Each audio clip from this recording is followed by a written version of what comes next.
గత ప్రభుత్వంలో కుంటుపడిన అభివృద్ధి సంక్షేమం పథకాలు ఎన్డీఏ ప్రభుత్వంలో రైలు పట్టాలెక్కించి వేగవంతం చేస్తున్నామని రాష్ట్ర జలవనరుల శాఖ మంత్రి నిమ్మల రామానాయుడు అన్నారు.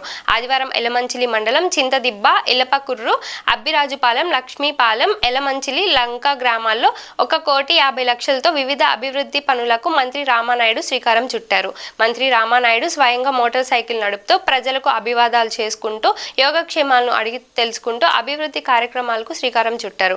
డాక్టర్ బిఆర్ అంబేద్కర్ విగ్రహాలకు పూలమాలలు వేసి మంత్రి అంజలి ఘటించారు. గ్రామాల్లో ప్రజలు అడుగడుగున మంత్రికి ఘన స్వాగతం పలికారు.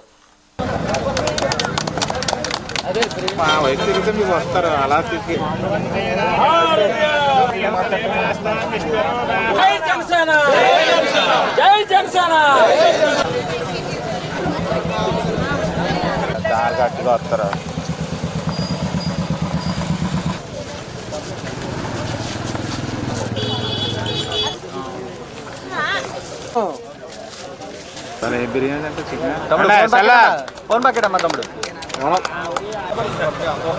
కొంచెం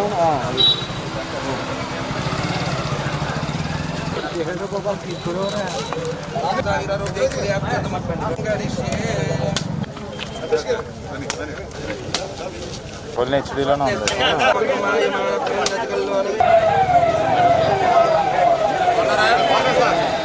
ఒకటికి అనుకోండి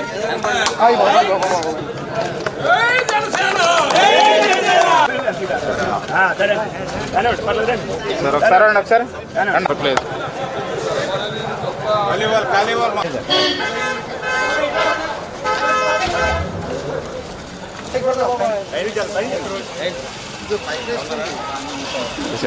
పైకి వేసాలి.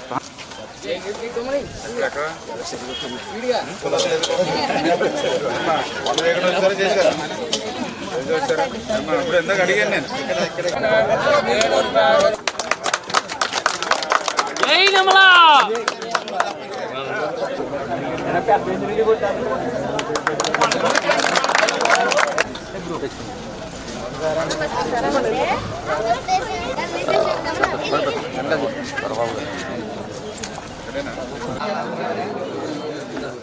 अमर रहे डॉक्टर बाबा साहब अम्बेडकर।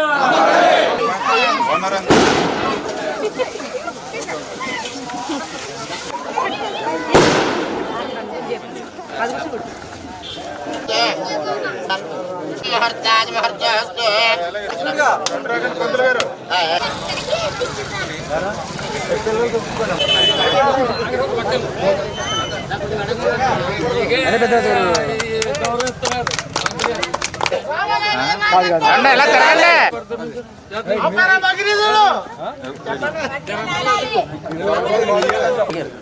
కట్టడం కష్టం పడకూడదు.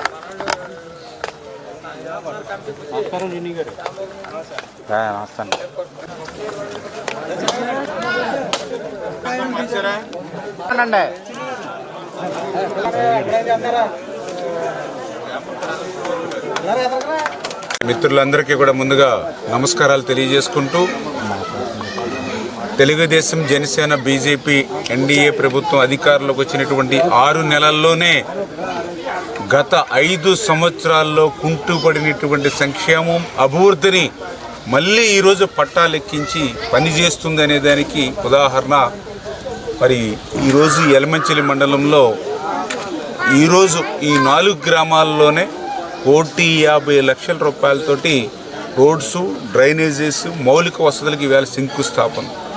ఇప్పుడే మనం చూస్తున్నాం ఏదైతే లక్ష్మీపాలెం, మరి ఈ యొక్క ఎవరైతే అగ్నికుల క్షత్రియులు ఎవరైతే ఉన్నారో మరి వాళ్ళకి చిన్నపాటి వరదలు వస్తే మరి పేకల లోతు నీళ్ళల్లో వాళ్ళు నిలిచిపోయేటువంటి పరిస్థితుల్లో ఆ యొక్క అగ్నికుల క్షత్రియులు ఇళ్ళ వరకు కూడా మరి 5 అడుగుల హైట్లో రోడ్డు, అదేవిధంగా అండర్ గ్రౌండ్ డ్రైనేజ్. అంటే ఆ రకంగా బలహీన వర్గాలు ఎవరైతే ఉన్నారో, దళిత వర్గాలు ఎవరైతే ఉన్నారో గుర్తు పెట్టుకుని మళ్ళీ వాళ్ళ ఇంటికి వెళ్ళి మేము పనులు చేస్తూ ఉన్నాము, ఇంత అభివృద్ధి సంక్షేమం చేస్తూ ఉన్నాము అని అంటే ఈ ప్రభుత్వం పనిచేసేటువంటి నిబద్ధత.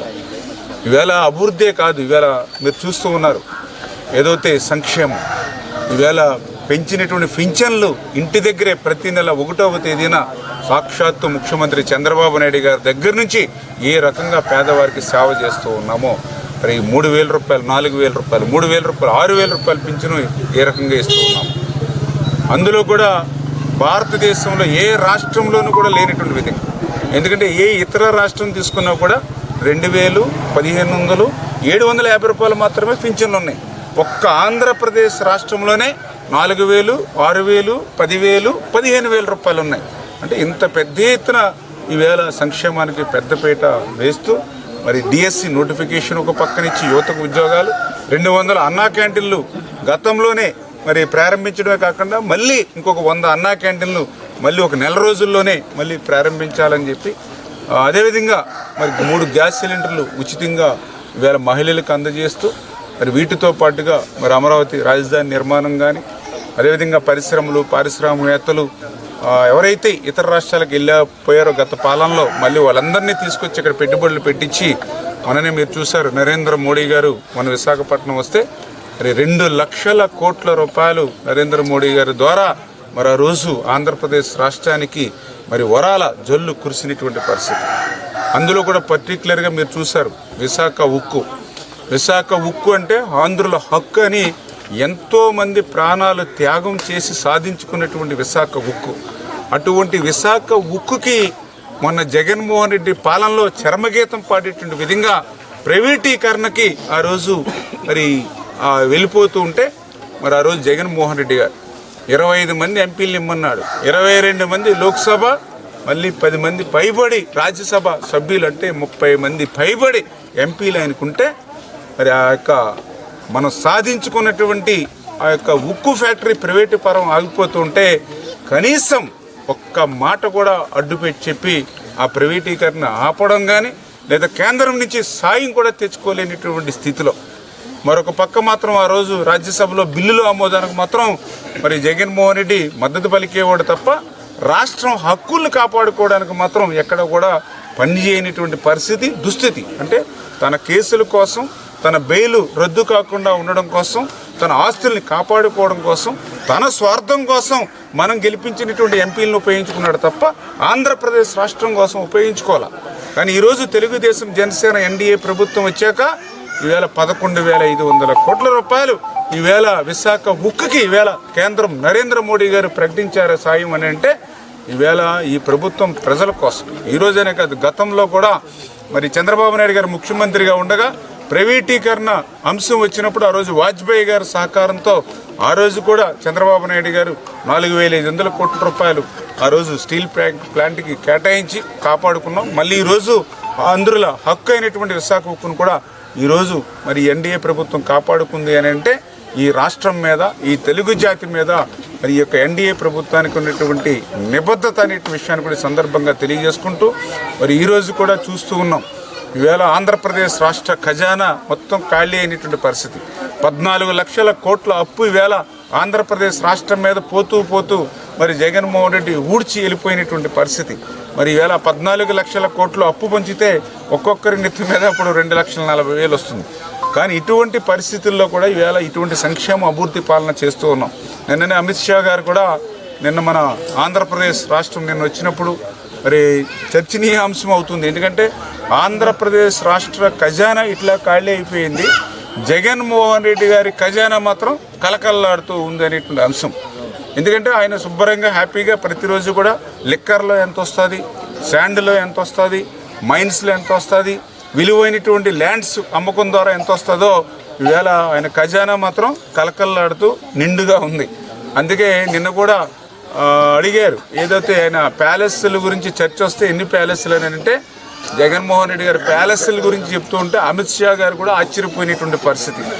ఏదైతే హైదరాబాదులో ఒక లోటస్ పాండు, ఈ బెంగళూరులో 82 గదులు పైన 2 హెలికాప్టర్లు ఒకేసారి దిగేటువంటి విధంగా పెద్ద పాలరాతి భవనం ప్యాలెస్, మళ్ళీ విజయవాడలో మరి పెద్ద తాడేపల్లి ప్యాలెస్, అదేవిధంగా కడపలో ఇడుపులపాయి అక్కడ ఒక పెద్ద ప్యాలెస్, ఇవన్నీ ప్యాలెస్లు సరిపోవన్నట్టుగా మళ్ళీ ముఖ్యమంత్రి అయిపోతాం రేపు పొద్దున ఎలాగా అని చెప్పి మళ్ళీ విశాఖపట్నంలో 500 కోట్ల రూపాయలతోటి ఋషికొండను బోడిగుండు చేసి మళ్ళీ అక్కడ ఒక పెద్ద ప్యాలెస్.